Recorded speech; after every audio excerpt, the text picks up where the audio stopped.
Shama harka fuuni alaamanaan namasaa maatiiwaatiin kabajamtoota hordoftoota keenya miidiyaa sagalee obbo irraa oduu sa'aatanaaf qabanne isin biraan keenya miseensi YouTube channel keenyaa intiin subscribe gochuun gara keenyatti makama laayik fi subscribe gochuun ammoo turtiin keessan dhufaan haa ta'u gara gabaasa qopheeffanneetti isin dabarsinaa nu waliin turaan afeerraa keenya.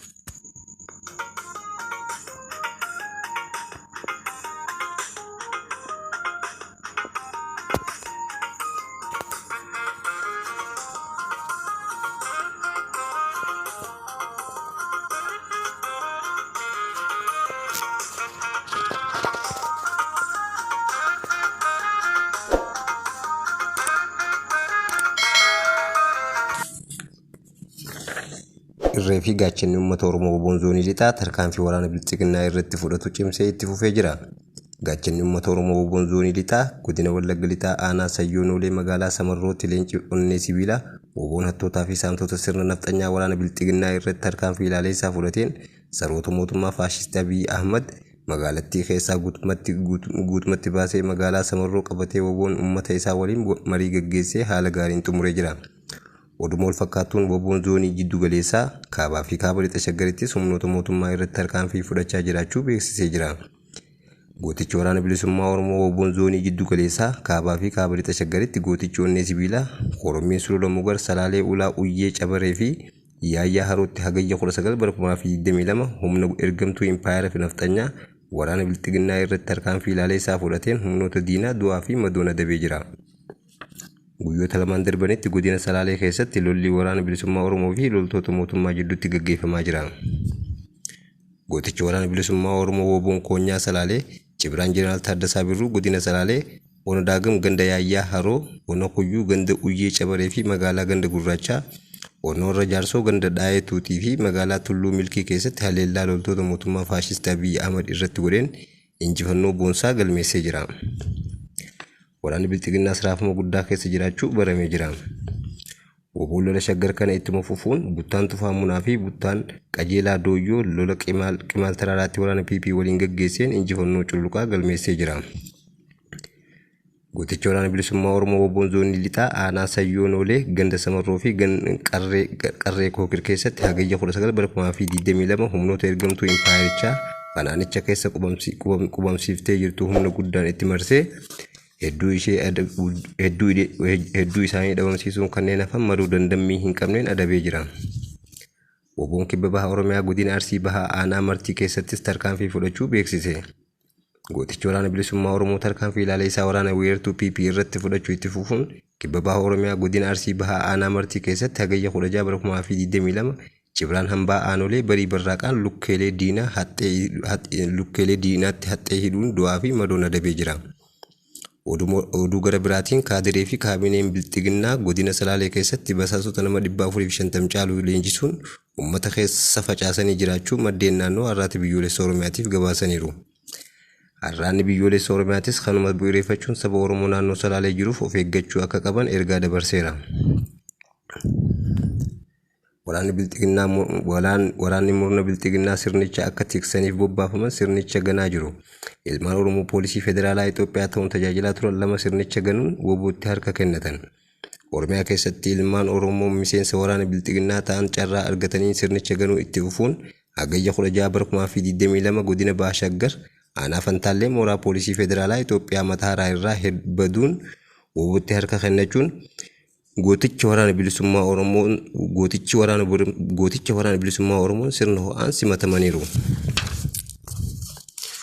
Murni bilchiginaa dararaa ilmaan Oromoo irraan gahuu guyyaa guyyaan dabalaa kan deemu waraanni isaa saalfii fi naamusa waraanummaa irra barcuma siyaasaa irratti Abiy Ahmad tiisuuf mindeeffaman hidhaa jumlaa fi reebicha uummata Oromoo itti fufanii jiran.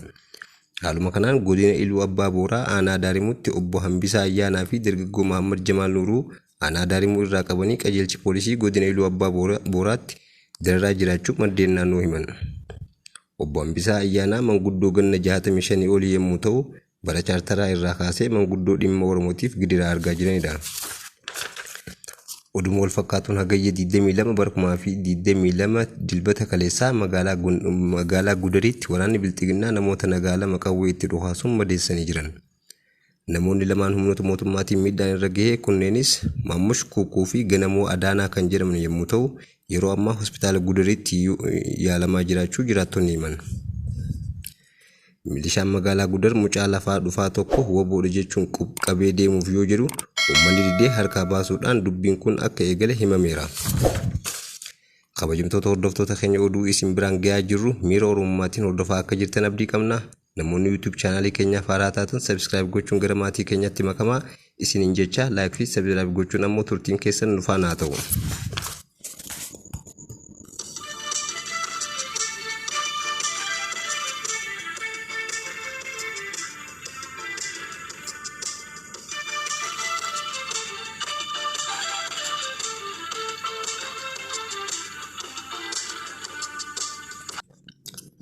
Maqaa sakatta waraana bilisummaa Oromoo jedhuun dararaan hawaasa nagaa irratti raawwatamaa jiru aanaalee godina Wallagga Lixaa keessatti hammaachuu jiraattonni himan.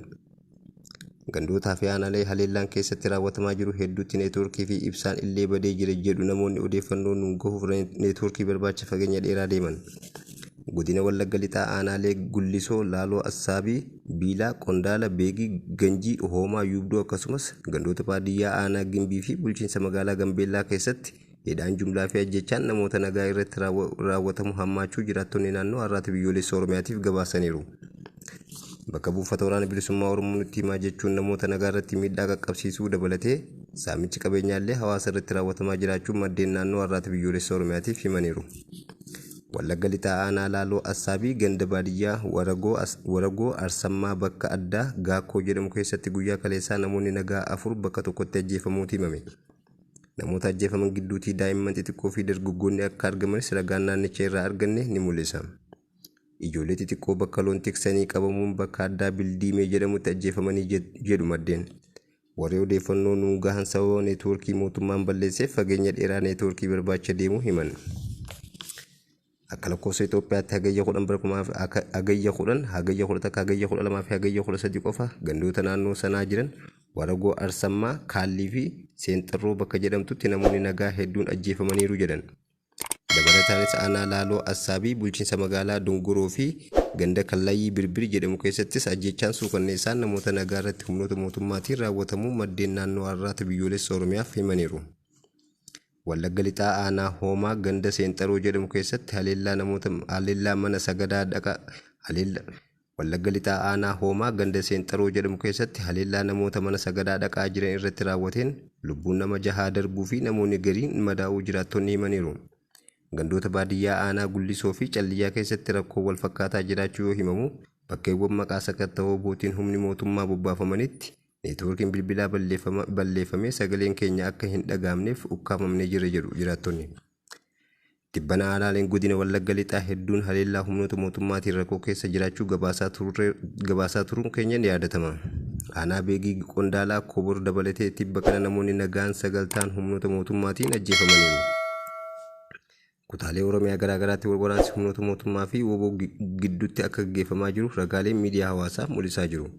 Humnoonni mootummaa immoo wal waraansa kana cinatti uummata nagaa woboo deeggartu jedhanii hidhaa jumlaa fi ajjechaa akkasumas reebichaa fi dararaa cimaan namoota nagaa irraan gahaa jiru. Gabaasaaleen dhaabbileen waraana Oromiyaa keessatti deemaa jiru hordofan dhiyeenya baasanis humnoonni mootummaa qabata woboo deeggartuutiin uummata nagaa fixaa jiraachuu mul'isan.